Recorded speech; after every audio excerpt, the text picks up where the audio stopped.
ನಮಗೆ KRS dam ಗೊತ್ತು. ನೀವ್ಯಾರ doctor Danny? ಈ ಮನೆಯಲ್ಲಿ ಒಂದು ಹುಡುಗಿ ತಲೆಗೆ ಪೆಟ್ಟು ಬಿದ್ದು ಬ್ಯಾಕ್ ಟು ಪೆವಿಲಿಯನ್ ತರ ಚೈಲ್ಡ್ಹುಡ್ ಹೋಗ್ಬಿಟ್ಟಿದಾರಂತೆ. ನಿಜ? ನಿಜ ನೇ. ಅದ್ರ ವಿಷಯ ನಿಮಗೆ ಹೆಂಗ್ ಗೊತ್ತಾಯ್ತು? ನಿಮ್ಗೆ ಮಧುರ್ ಅವ್ರು ಗೊತ್ತಾ? ಗೊತ್ತಾ? ಅವರು ನಾನು ಶಾನೆ ಕ್ಲೋಸು. ಅಂದ್ರೆ ಪ್ಯಾಟೆಲಿ ನಮ್ಮಟ್ಟಿ ಅವರಟ್ಟಿ ಎದುರ್ಗವ ಇನ್ನಿ ಎದುರು ಮನೇಲಿ ಇದಾರೆ ಅಂತ ತುಂಬಾ ಕ್ಲೋಸ್ ಆಗಕ್ಕೆ ಹೋಗ್ಬೇಡಿ, ಆಮೇಲೆ ನಿಮ್ ಚಾಪ್ಟರ್ ಕ್ಲೋಸ್ ಆಗ್ಬಿಡುತ್ತೆ. ಇದು ನಮ್ಮ ಪರ್ಸ್ನಲ್. ನಿಮಗೆ ಯಾಕ? ಮೊನ್ನೆ ಯಾರೋ ಪಕ್ಕದ ಮನೇಲಿ ಮೇಲೆ ಕಣ್ಣು ಹಾಕಿದ್ರು ಅಂತ ಊರ್ ಜನ ಎಲ್ಲ ಅಟ್ಟಾಡ್ಸ್ಕೊಂಡು ಹೊಡೆದು ಕಣ್ಗುಡಿನೇ ಕಿತ್ತಾಕ್ಬಿಟ್ರಂತೆ. ಉಣ್ಣಿಲ್ಲ ತಿನ್ನಿಲ್ಲ ಅದೇನೋ ಬಂದು ತಲೆಗೆ ಬಡ್ದಂಗಾಯ್ತು. ನೋಡಿ ನೀವು ಅನ್ಕೊಂಡಂಗ ನಾವಿಲ್ಲ. ಬಂದ್ ವಿಷಯ ಹೇಳಿ.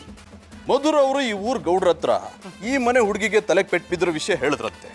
ಅದಕ್ಕೆ ಗೌಡ್ರು ನನ್ನನ್ನು ಟ್ರೀಟ್ಮೆಂಟ್ ಕೊಡೋದಕ್ಕೆ ಕಳಿಸಿದ್ದಾರೆ. ಮಧುರ್ ಅವ್ರು ನನ್ನ ಬಗ್ಗೆ ಕೇರ್ ತಗೋತಾರ ನೋಡ್ರೆ ಗಿಣ್ಣಲ್ಲಿ ಕುಡ್ದಷ್ಟೇ ಸಂತೋಷ ಆಯ್ತದೆ. Hello mister. ಹೇಳಿ ಡಾಕ್ಟರ್. ಮಧುರ್ ಅವರು ಕೇರ್ ತಗೋತಾ ಇರೋದು ನಿಮ್ಮ ಬಗ್ಗೆ ಅಲ್ಲ, ಪೇಷಂಟ್ ಬಗ್ಗೆ. ಅದೆಲ್ಲ ನಿಮಗೆ ಗೊತ್ತಾಗಲ್ಲ ಕಂಬಿಡಿ. ಬನ್ನಿ ಪೇಷಂಟ್ ಕೋಣೆ ಒಳಗೆ ಅವ್ರ ತೋರಿಸ್ತೀನಿ. ಬೇಡ, ಬರೀ ಸ್ಮೆಲ್ಲಲ್ಲೇ ಪೇಷಂಟ್ ಯಾವ ಕೋಣೆಲಿದ್ದಾರೆ ಅಂತ ಗೊತ್ತಾಗ್ಬಿಡುತ್ತೆ.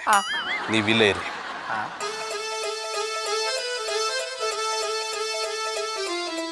ನಾಯಿ ಮರಿ ತಿಂಡಿ ಬೇಕೆ?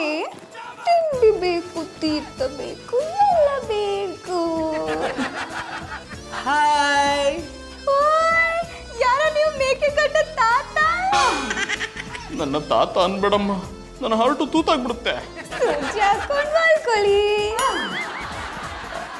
ನೋಡಮ್ಮ, ನಾನು ನಿನ್ನ ಚೆಕ್ ಮಾಡಕ್ ಬಂದಿರೋ ಡಾಕ್ಟ್ರು. ನನ್ನ ಪಸಂದಾಗೆ ಅವನಲ್ಲ. ಇಲ್ಲ ಚಿನ್ನ, ನೀನು ಪಸಂದಾಗಿಲ್ಲ. ನನ್ಗೇನಾಗಿದ್ದು? ನೀನ್ ಯಾಕೆ ಚಿಕ್ಕ ಹುಡುಗಿ ತರ ಆಡ್ತಿದ್ಯಾ? ದೊಡ್ಡ ನಾನು ಚಿಕ್ಕ ಹುಡುಗಿ, ಅದಕ್ಕೆ. ನೀವು ಸುಳ್ಳು ಹೇಳ್ತಿದ್ರ ಅಂತ ನಂಗೆ ಚೆನ್ನಾಗಿ ಗೊತ್ತು. ನೋಡು ಚಿನ್ನ, ನೀನು ಚಿಕ್ಕ ಹುಡುಗಿ ಅಲ್ಲ, ದೊಡ್ಡೋಳಾಗಿದ್ಯಾ. ಇಲ್ಲ, ನಾನು ಚಿಕ್ಕ ಹುಡುಗಿನೇ. ನೋಡು ಬಂಗಾರಿ, ಡಾಕ್ಟ್ರ್ ಹತ್ರ ದೇವ್ರ ಹತ್ರ ಸುಳ್ಳು ಹೇಳ್ಬಾರ್ದಂತೆ. ಸುಳ್ಳು ಹೇಳಿದ್ರೆ ಸತ್ತೋಗ್ಬಿಡ್ತಾರೆ. ನಾನು ನಿಮ್ಮ ಹತ್ರ ಸುಳ್ಳು ಹೇಳಿ ಡಾಕ್ಟರ್ ಅಂಕಲ್, ನಾನು ನಿಜವಾಗ್ಲೂ ಚಿಕ್ಕ ಹುಡುಗಿನೇ, ಅದಕ್ಕೆ ಸ್ಕೂಲ್ಗೆ ಹೋಯ್ತಾವ್ನಿ. ಗೌಡ್ರು ನಿನ್ಗೇನಾಗಬೇಕು? ಮತ್ತೆ ಅವರು ನೀನು ದೊಡ್ಡವಳಾಗಿದ್ರು ಚಿಕ್ಕ ಹುಡುಗಿ ಥರ ನಾಟಕ ಮಾಡ್ತಿದ್ಯಾ, ಅವಳ ತಲೆನ ಓಪನ್ ಮಾಡಿ ಚೆಕ್ ಮಾಡಿ ಅಂತ ನನ್ನನ್ನು ಕಳಿಸಿದ್ರು. ಹೌದಾ? ಹಂಗಾದ್ರೆ ನೀವು ನನ್ನ ತಲೆ ಓಪನ್ ಮಾಡಿ ಚೆಕ್ ಮಾಡಿ, ಅವಾಗ ನಿಮ್ಗೆ ಗೊತ್ತಾಯ್ತದೆ ನನ್ನ ಚಿಕ್ಕ ಹುಡುಗಿ ಅಂತ. ಚೈಲ್ಡಿಸ್ಟ್ ಅನ್ಕೊಂಡಿದ್ದೆ, ಇವ್ರು ನಿಜವಾಗ್ಲೂ ಚೈಲ್ಡೇ. ಮೇಕೆಗಡ್ಡ ತಾತ ಬೇರೆ ನಂಗೆ ಚೆಕಪ್ ಮಾಡಿ ನಾನು ಆಟ ಆಡೋಕ್ಕೆ ಹೋಗ್ಬೇಕು, ಆದರೆ ನಂಗೆ ಸೂಜಿ ಮಾತ್ರ ಚುಚ್ಚಬೇಡಿ, ನಂಗೆ ಸಾನೆ ಹೆದರಿಕೆ ಆಯ್ತದೆ. ನೋಡಮ್ಮ, ನೀನು ಚಿಕ್ಕ ಹುಡುಗಿ ಅಂತ ನಾನು ನಂಬ್ತೀನಿ. ನಾನು ಇಂಜೆಕ್ಷನ್ ಕೊಡಬಾರ್ದು ಅಂದರೆ ನೀನು ಯಾರ ಹತ್ರಕ್ಕೂ ಹೋಗ್ಬಾರ್ದು, ಅದರಲ್ಲೂ ನಿಮ್ಮ ಭಾವನ ಹತ್ರಕ್ಕಂತೂ ಹೋಗ್ಲೇಬಾರ್ದು. ಮತ್ತೆ ನಂಗೆ ಊಟ ಮಾಡಿಸೋರು ಯಾರು? ಊಟನೂ ನೀನೇ ಮಾಡಬೇಕು, ಜಡೆನೂ ನೀನೇ ಹಾಕೋಬೇಕು. ಮತ್ತೆ ಸ್ಕೂಲ್ ಕರ್ಕೊಂಡು ಹೋಗೋರು? ಸ್ಕೂಲ್ಗೂ ನೀನೇ ಹೋಗ್ಬೇಕು.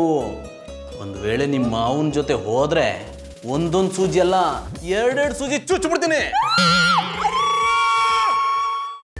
ಕೈಮಾ ಲಿವರ್ ಚಕ್ಕಣ ಮಾಡುವ ವಿಧಾನ: ಒಂದು ಬಾಣಲಿಗೆ ಎಣ್ಣೆ, ಈರುಳ್ಳಿ ಹಾಕಿ ಹುರಿದು ಶುಂಠಿ ಬೆಳ್ಳುಳ್ಳಿ ಪೇಸ್ಟ್, ಅರಿಶಿನ, ಪುದೀನ, ಕೊತ್ತಂಬರಿ ಸೊಪ್ಪು, ಲಿವರ್, ನೀರು, ಬೇಯಿಸಿದ ಕೈಮಾ, ಟೊಮ್ಯಾಟೊ ಪ್ಯೂರಿ, ಗರಂ ಮಸಾಲ, ತುಪ್ಪ ಮುಚ್ಚಳ ಮುಚ್ಚಿ ಬೇಯಿಸಿ. ಈಗ ಕೈಮಾ ಲಿವರ್ ಚಾಕಣ ಸವಿಯಲು ಸಿದ್ಧ. ನಮ್ಮ ಇವತ್ತಿನ ಕಾರ್ಯಕ್ರಮದಲ್ಲಿ GFC ಖ್ಯಾತಿಯ ಕೃಷ್ಣಪ್ಪ ಅವರು ಒಳ್ಳೆ ಚಾಕ್ನವನ್ನ ಮಾಡಿ ಕೊಟ್ಟಿದ್ದಾರೆ. ಹೆಂಗಿದೆ ಅಂತ ಎಲ್ಲ ಹೇಳಕ್ಕಾಗಲ್ಲ, ನೀವು ಮಾಡ್ಕೊಂಡ್ರೆ.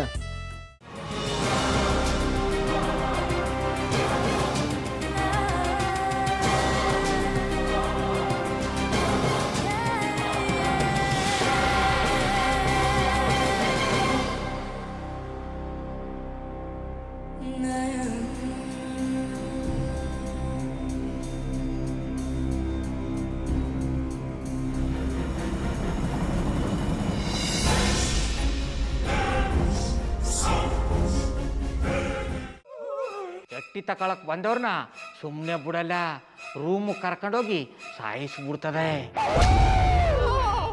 ರೂಮಿಗೆ ಕರ್ಕೊಂಡು ಹೋಗಿ ಯಾಕೆ ಸಾಯಿಸ್ತಾಳೆ? ಯಾಕಂದ್ರೆ ಅದು ಅವಳು ಪ್ರಿಯಕರನ್ ಸಾಯಿಸಿದ ಜಾಗ, ಅದಕ್ಕೆ ಅಲ್ಲಿಗೆ ಕರ್ಕೊಂಡೋಗಿ ಸಾಯಿಸ್ಬಿಡ್ತದೆ. ಈ ಮನೇಲಿ ದೆವ್ವ ಇದೆ ಅಂತ ಭಾಸ್ಕರ್ ಅವ್ರು ನನ್ಗೆ ಹೇಳೇ ಇಲ್ಲ. ಅವ್ರ ಹಟ್ಟಿಲಿ ವಾಸ ಆಗಿದ್ರೆ ತಾನೆ ಹೇಳಕ.